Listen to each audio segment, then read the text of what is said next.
Today, we are talking about something that can literally make or break your financial future, and that is negotiating your salary after a job offer. So stick around because I'm going to give you the three key points that will help you negotiate like a pro. Let's dive in. Did you know that 59% of people do not negotiate their salaries after they're offered a job? And did you know that this can result in a loss of $500,000 by the time you reach the age of 60? Well, we're going to fix all that. Hi, my name is Jessie Zylea, and I have been a lawyer for 14 years. I've negotiated thousands of settlements, and I've won almost every case that I've taken, regardless of what side I was on. So the power of negotiation is extremely important. And I'm here to share with you so that you don't have to learn the hard way. The first tip is to plan ahead of time. Before you even go in for the interview, you want to have at least in your mind what your bottom range salary would be.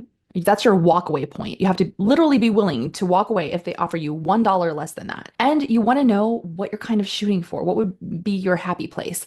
And yeah, we would all say, oh, $1 million a year, but be realistic and be reasonable because obviously that is not going to happen. You want to have this range in mind and don't mention this in the interview. And I have a whole video about that right here. But if they mention it to you during an interview, you want to have these numbers in mind ahead of time. So that means that you need to do a little bit of research. But one thing employers don't want to hear is, well, I looked at salary.com. That's just like nails on a chalkboard. But you do want to say something like, based upon what I bring to the table, and you're bringing stuff to the table, even if you're new to the industry, you're still bringing your skill set, you're still bringing your own perspective, you're still bringing ideas from a different field. And if you're a student and this is your first foray into a professional job, you still are bringing your academic prowess or other things that are valuable that you bring to the table. You are valuable. So don't underestimate that, but kind of have the bullet points of the value that you're bringing to the table at the tip of your tongue. So you want to be ready. And in order to do that, you need to have like the top three bullet points of the things that you're bringing to the table. Not that they should have garnered from looking at your resume. You want to make it easy for them to say yes. So you have to paint that picture for them. Having those three bullet points of your own expertise, your own value at the tip of your tongue, that's so important. Have those in mind, ready to go. Practice if you need to. And the second thing you need to have prepared are those numbers. So yes, go to ChatGPT, that's fine. Go to salary.com, it doesn't matter. Or base it on your own experience. If you in fact have been paid for this exact same job before, bring that to the table, know your bottom figure, don't spill it. I'll get to that next. But at least have it in mind, your walkaway figure, and know what your happy place would be, what would make you ecstatic. That's reasonable. Point number two, now that you have prepared an easy way to articulate your value, and now that you know your range that you're willing to accept or happy to accept, now you're ready for the next step, and that is talking about the money. A lot of people are very uncomfortable about talking about the money, and that's probably one of the biggest reasons why you have 59% of workers who are not negotiating salary after a job offer. They just don't like the confrontation. They're so scared of it, and they don't want to lose the job offer. Let me just put this to rest right now. If you're getting that job offer, you are not going to lose it by asking for more salary. Let me just repeat that. If you are getting a job offer, you are not going to lose the job offer just because you're asking for more salary. That's not realistic. It's highly unlikely that that's going to happen. And the reason is because for employers and recruiters, looking for people sucks. They hate it. They found you. They like you. They offered you the job. They want you. This is amazing leverage that you have. So don't blow it by staying silent. After you get that job offer, you can say something like this. Make sure it fits your personality. It's okay to go off script a little bit, right? I appreciate the offer. Start with appreciation. I appreciate that offer, and I'm very excited to get started. I'm hoping that we can talk about salary and compensation a little bit, or you can say the comp package, the compensation package. I'm hoping that we can talk about that a little bit because it's a tiny bit off of what I was hoping for.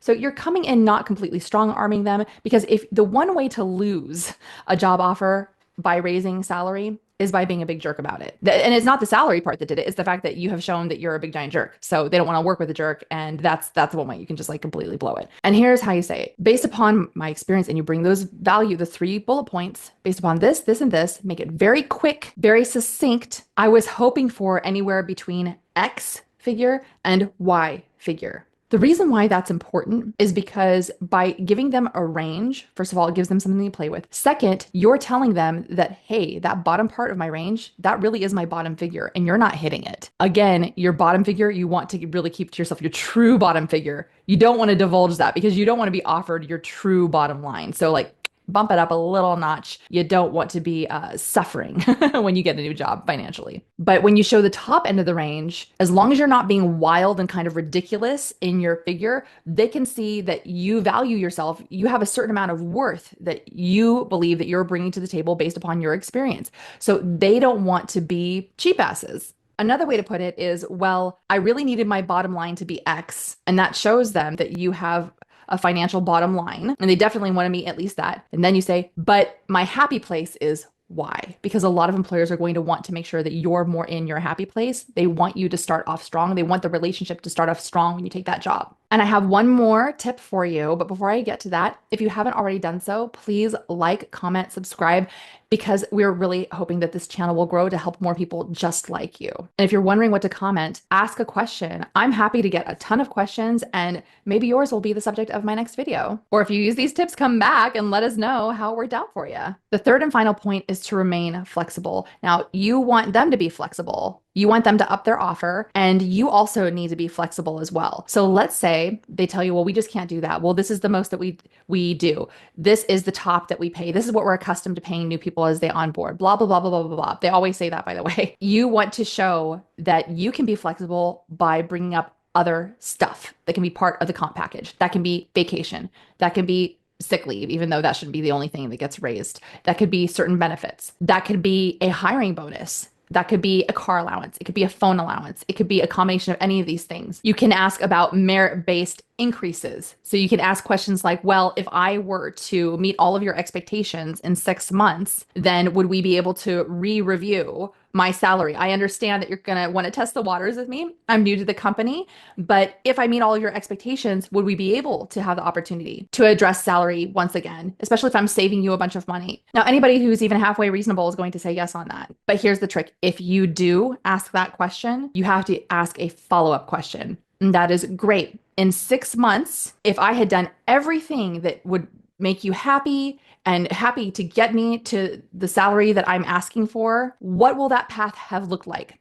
What will I have done to make you ecstatic about my performance? You want to pin them down to a roadmap. You want them to set their expectations, because if you meet them, you're going to be asking for that additional salary. Bottom line, don't be afraid to talk about money, because you don't want fear to paralyze you and to set you back literally $500,000 over the course of your career. That's ridiculous. Because whoever you're talking to, they should be professionals also. They should be very accustomed to this kind of conversation, and they're not going to pull that offer from you only for raising the salary issue. You're a fit. It's a personality fit. That's like the most important thing for an employer.